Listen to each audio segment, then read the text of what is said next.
네, 안녕하십니까. 이번 강의는 데이터 과학 첫걸음 2강으로 판다스를 이용한 데이터 분석 실습을 진행하도록 하겠습니다. 먼저 판다스란 무엇인지 알아보겠습니다. 판다스는 파이썬에서 표 형태의 데이터, 즉 엑셀처럼 행과 열로 구성된 데이터를 다루기 위한 대표적인 라이브러리입니다. 이러한 표 형태의 구조를 우리는 데이터 프레임이라고 부릅니다. 판다스를 사용하면 조건에 대한 필터링, 정렬, 통계 요약 등 다양한 분석 작업을 수행할 수 있습니다. 또한 매트플로립이나 시본 같은 시각화 라이브러리들과도 연동이 가능해서 분석 결과를 시각적으로 표현하기에도 적합합니다. 이와 관련된 내용은 다음 3강에서 다룰 예정입니다. 판다스를 사용하기 위해서는 일단 로컬 환경에서는 cmd나 터미널 같은 명령 프롬프트에 pip instead pandas 명령어를 입력하여 설치할 수 있는데요. 저희가 사용하는 구글 콜앱에서는 기본적으로 설치되어 있으므로 따로 설치할 필요는 없습니다. 네, 다음으로 이번 실습에 사용할 데이터셋에 대해서 알아보겠습니다. 이번 실습에서 사용할 데이터는 타이타닉 데이터셋인데요. 이 데이터셋은 1912년 침몰한 타이타닉호에 탑승한 승객 정보를 포함하고 있습니다. 예를 들어서 승객의 나이, 성별, 탑승 클래스, 요금, 생존 여부 등이 포함되어 있으며 저희는 이 데이터를 분석하면서 판다스의 주요 기능을 실습해 보도록 하겠습니다. 일단 저희는 이 데이터를 캐글 플랫폼에서 다운로드를 해서 사용을 하겠는데요. 네, 여기 저희 캐글 홈페이지로 들어오셔서 타이타닉 데이터셋이라고 검색을 하시면요. 하시고 여기 데이터셋 눌러주시면 데이터셋들이 뜹니다. 여기에 있는 것들 다 유명한 데이터셋이어서 다 어차피 같은 데이터셋일 텐데요. 저는 여기는 타이타닉 데이터셋 사용하도록 하겠습니다. 이 타이타닉 데이터셋 여기 다운로드 누르셔서 다운로드 데이터셋 as zip 누르시면은 이제 압축된 파일로 다운로드를 하실 수 있는데요. 이거 압축 파일 다운로드 하셔서 압축 파일을 푸시면 이렇게 타이타닉 데이터셋.csv 파일이 나오게 됩니다. 이 파일을 한번 구경을 해보면은 이런 식으로 구성이 되어 있는데요. 위에 항목들이 이렇게 있고요. 각 행별로 이제 탑승자에 대한 정보가 이렇게 나와 있는 것을 확인을 하실 수 있습니다.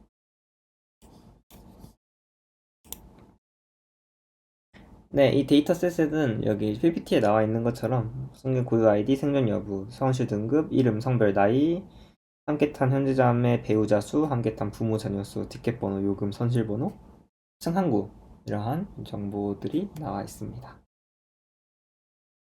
네, 저희는 이 데이터셋을 이제 콜앱에서 불러와가지고 판다스로 불러와 볼 건데요.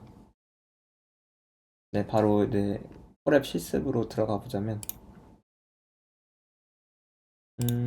콜앱에서 이제 콜앱을 들어오셔서 새로운 노트를 만드시면은 이렇게 나타나게 될 텐데요. 여기서 여기 이 파일 모양을 누르시고 여기 파일 업로드를 누르시면 이제 파일을 업로드할 수가 있어요.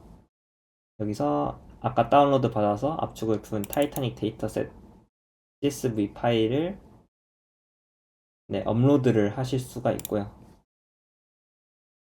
이거를 이제 판다스로 이제 불러와야 될 텐데 일단 판다스를 사용하기 위해서는 저희 파이썬에 판다스를 이제 임포트해야 됩니다. 임포트 판다스 pd로 이제 임포트를 하면은 이 pd를 이용해서 판다스를 이제 이용을 할 수가 있고요.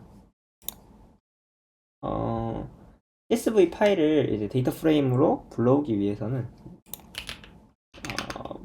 판다스의 read CSV 메소드를 이용하면 됩니다. 여기다가 이제 파일명을 넣어주면 되는데요. 파일명은 여기에 있는 파일명과 동일하게 입력을 해주셔야 됩니다. 따라서 여기 타이타닉 dataset.csv 이렇게 입력을 하시면 여기 이 df라는 변수에 이 데이터 프레임이 들어가게 될 것이고요.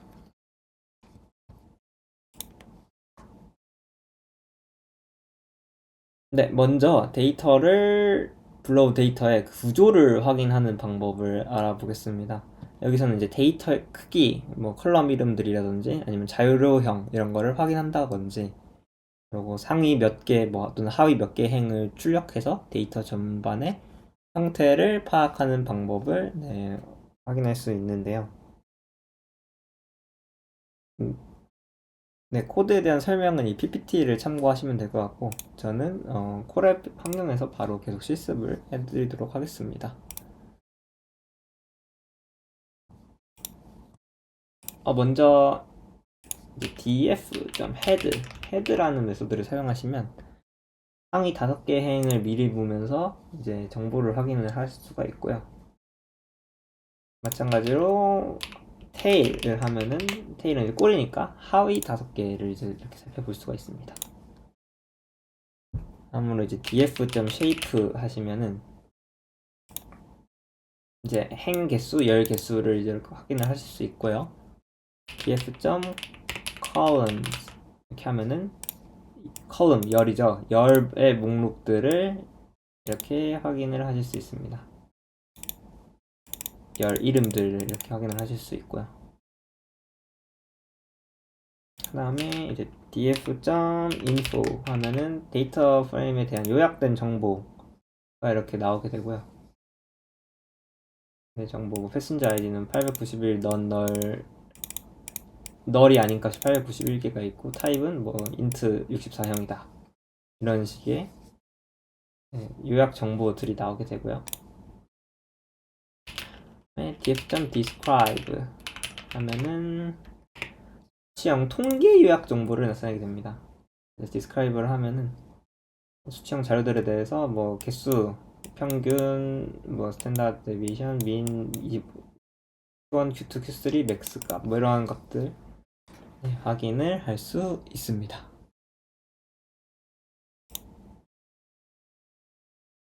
네, 다음으로는 특정 열 또는 행을 선택하거나 조건을 설정해서 필요한 데이터만 추출하는 방법을 알아보겠습니다. 네, 여기 PPT에 적혀 있는 것 같이 특정 열 또는 뭐 여러 열을 선택하거나 뭐 아니면은 나이가 30세 이상인 승객을 필터링하는 등의 조건을 설정을 할 수가 있는데요. 예를 들어서 이제 특정 열만 가져오는 거. 예를 들어서 이제 이 survived 이 열만 가져오고 싶다 하면은 여기 df에서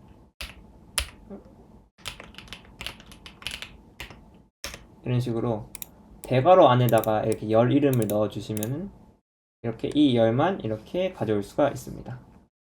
마찬가지로 여러 열을 가지고 오고 싶다 하면은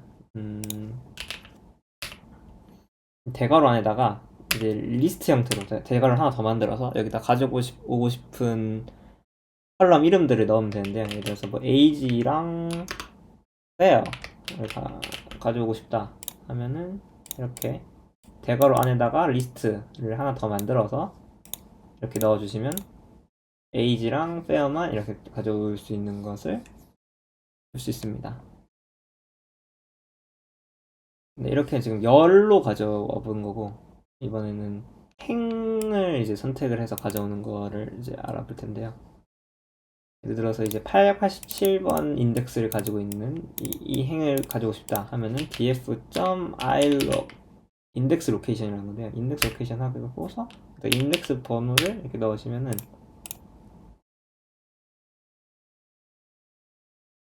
이렇게 887번 인덱스에 있는 것들 정보가 이렇게 나오고요. 네, 패신 아이디가 888번인 게 이게 인덱스는 0부터 시작하는데 아마 이 아이디는 1부터 시작할 거예요. 네, 그래서 이게 약간 차이가 있다는 점 참고해 주시면 되고요. 다음으로 이제 필터링을 하는 방법인데 필터링은 데이터 프레임에 어떻게 필터링 하냐면 여기 대괄호를 여시고 이 안에다가 필터링을 하고 싶은 조건을 넣어주시면 됩니다. 예를 들어서 나이가 30세, 아니, 나이가 뭐 10살 이하인 미만인 것만 가지고 싶다 하면은 조건을 age가 10 미만 이렇게 하면은 데이터 프레임에서 가져오는데 이 조건에 만족하는 것만 가져오라는 겁니다. 그래서 이거를 실행을 해보면은 이렇게 이게 지금 여기 나이를 보시면 다 10 미만인 것을 볼 수 있죠. 네, 이렇게 10세 미만인 데이터만 불러올 수 있습니다.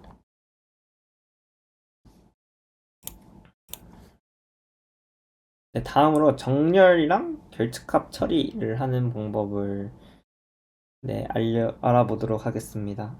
일단 정렬 결측값 처리 같은 경우에는 여기 sort values를 이용해서 정렬을 할 수 있고 그다음에 drop na나 fill na로 해서 na 값, 그러니까 결측값을 처리를 할 수 있는데요.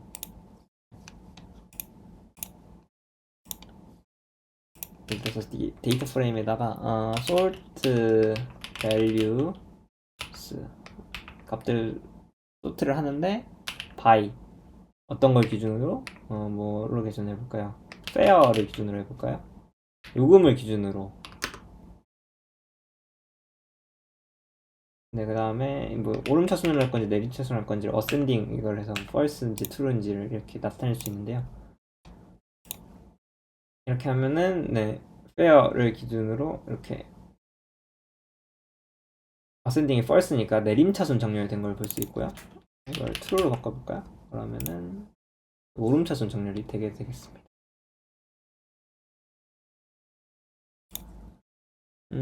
다음으로 이제 결측값 처리인데 결측값은 이제 NA 값들 이런 식으로 이제 NA 값들은 값이 없는 것들인데요. 이런 것들은 이제 데이터 처리를 할 때 문제가 될 수 있기 때문에 처리를 해주는 편입니다. 결측값 처리를 하는 방법이 여러 가지가 있는데 일단 그냥 가장 간단한 거는 결측값이 있는 자료는 그냥 없애버리는 거죠. 그러면 df.drop na 를 하게 되면은 이게 네 지금 개수가 183개로 줄어들었죠. 이게 na가 들어있는 행들은 다 제거를 해버린 겁니다. 뭐 이렇게 처리를 할 수도 있고 아니면은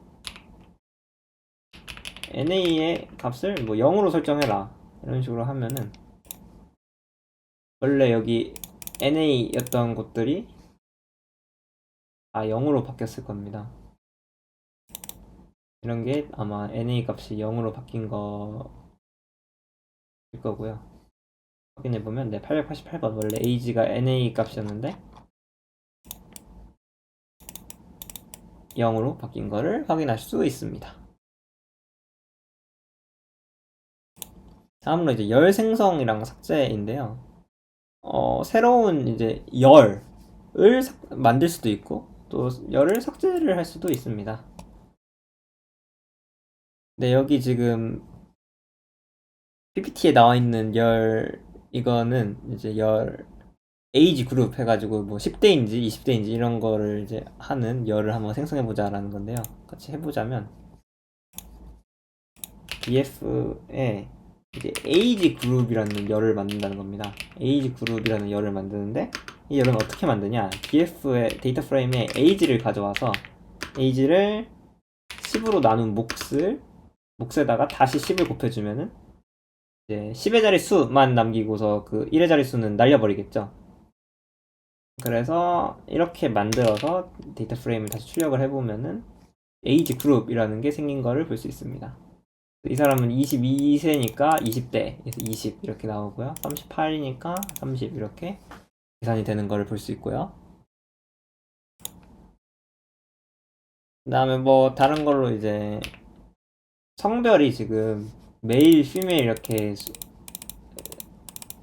네, 스트링으로 문자열로 되어 있는데 이거를 뭐 숫자로 해보고 싶다 할 수도 있겠죠. 그래서 새로운 열을 뭐 만들어 보겠습니다. 뭐 이렇게 만들어서 이거는 어떻게 만드냐? 성별을 기준으로 맵을 하겠다. 어떻게 맵을 하냐면 여기 딕셔너리 만들어서 메일은 0으로 하고 피메일은 1로 하자.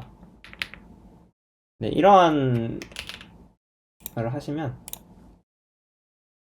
여기 새로운 열이 생성돼서 메일은 0, 피메일은 1로 이렇게 잘 만들어지는 것을 볼 수가 있습니다. 다음으로 이제 이제 생성하는 건 봤으니까 삭제하는 것도 봐야겠죠. 삭제는 df.drop 하시면은 그냥 삭제가 되고요. 드롭하고 싶은 거를 넣으시면 돼요. 예를 들어서 케빈을 삭제해보자 라고 하고서 여기 중요한 게 어떤 방향으로 엑시스를 1로 하면은 열 방향으로 삭제하라는 거거든요. 그러면은 이쪽 방향으로 케빈이 삭제가 될 겁니다. 그러면 여기 밑에는 케빈이 없는 걸 볼 수 있죠. 네, 케빈이 잘 삭제가 되었습니다.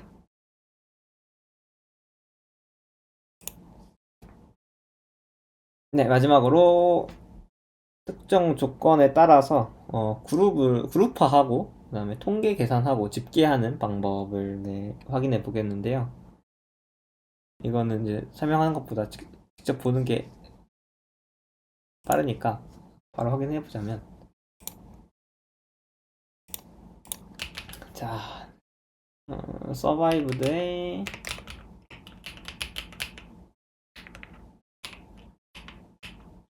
밸류를 카운트해라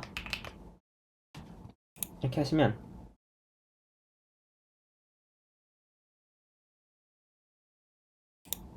오타를 냈네요. 이렇게 하시면 서바이브드에 0이 549개 있고 1이 342개 있다, 이러한 집계 결과를 이제 알려주고요. 이제 민 맥스로 최대값 최소값도 확인할 수 있습니다. df.age의 max를 하시면 age의 max 값이 80이라네요. 네, 이런 것도 할 수 있고, 그다음 min 하면 평균값이 얼마인지도 확인할 수 있겠죠. 29.6 이런 값이 나왔다고, 69 이런 값이 나왔다는 걸 확인을 할 수 있고요. 그다음 이제 그룹 바이를 이용을 해보자면은 그룹 바이를 해가지고 그룹화 할 이제 열 이름을 이렇게 넣어준 다음에 사용을 할 수 있는데요. 여기다가 survive 하고 이렇게 해봅시다. 이렇게 하면은 성별에 따라서 일단 그룹화를 한 다음에 survived 열의 평균값을 이제 구해 준 겁니다. 네. 그 다음에 아니면 value count를 해볼까요? value count를 해보면은 성별로 그룹화를 한 다음에 survived 성별 female이면서 survived가 1인 사람이 243명, 0인 사람이 81명 있었고, 메일이 0이 468명, 1, 109명 있었다. 이러한 value count가 가능한 겁니다.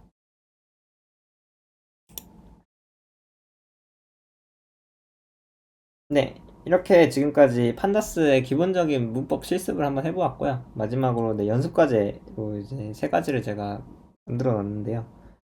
이 연습 과제는 직접 해보시고 다음 시간에 제가 결과를 알려드리도록 하겠습니다. 네, 이상으로 2강은 마치도록 하겠습니다. 감사합니다.